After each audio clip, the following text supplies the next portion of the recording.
Sumalang sa Senate Committee on Public Service ang Office for Transport Security April 10, 2025. Ayon sa OTS, walang tanimbala sa mga airport. Sa tuwing may nahuhuli sa nasabing sitwasyon, ay idinadaan daw sa tamang proseso at idinediretso na sa PNP. Sinabi rin nila na nagkakaroon man ng delay dahil sa mga interogasyon at dokumentasyon ay natutuloy pa rin namang makaalis at makalipad ang mga pasahero patungo sa kanilang mga destinasyon. Samantala, tinanong naman ni Senator Raffy Tulfo, in the event na sabihin ng pasahero na anting-anting na o pangontra sa aswang ang makukumpiskang bala, ano raw ang gagawin nila? Para sa kabuuan ng video ito, panoorin po natin.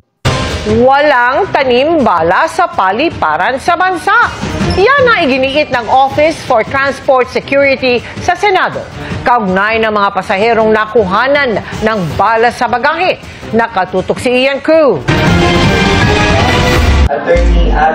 Sa pagdinig kanina ng Senate Committee on Public Services, iginit ang kinatawan ng Office for Transport Security o OTS na walang tanimbala na nagaganap sa paliparan. There's no point or there's no instances that you can really put this bala as alleged to their belongings. The real fact is that people, really, especially Filipinos, as we speak, maybe there are again reports of interception brought by these passengers. Sakali mang mayroong ma-detect na kahina-hinalang bagay sa bagahe ng pasahero, may maingat na proseso raw sila para i-check ito. We make it a point that the hands of those personnel conducting inspection should show them to the people or to the one subjected for inspection. Then they will place the gloves and then they will conduct inspection. At sakaling may makitang bala, ipinapasa na raw nila ito sa PNP. Karaniwan naman daw, natutuloy pa rin sa biyaheng pasahero pero naabala dahil sa dokumentasyon. So you let the PNP decide? Yes, sir. In general, sir, isa, dalawa, depende po doon sa, go, sir. So, walang in general, nililet go ninyo? Yes, sir. Tinanong ni Senador Tulfo ang PNP kung idineklara ng pasahero na anting-anting o pangontra sa aswang ang bala, ano ang kanilang ginagawa? You are correct, sir, that Filipinos believe in amulet. Okay. Every day, sir, to tell you, passengers carry with them either slug or a part of the ammunition or their either one round. So what we do there, sir, is we profile the person.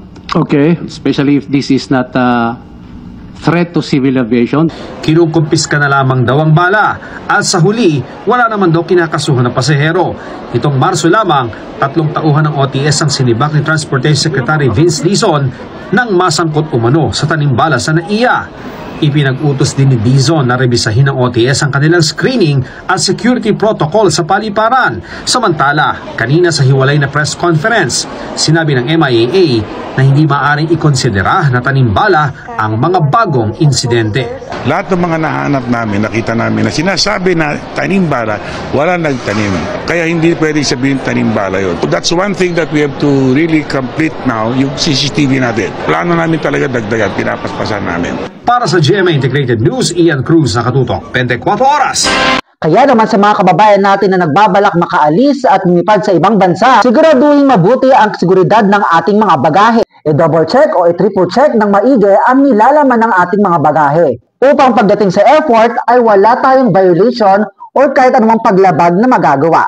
Panatiling updated sa balita kahit nasa abroad tayo. Mag-subscribe na. Maraming salamat!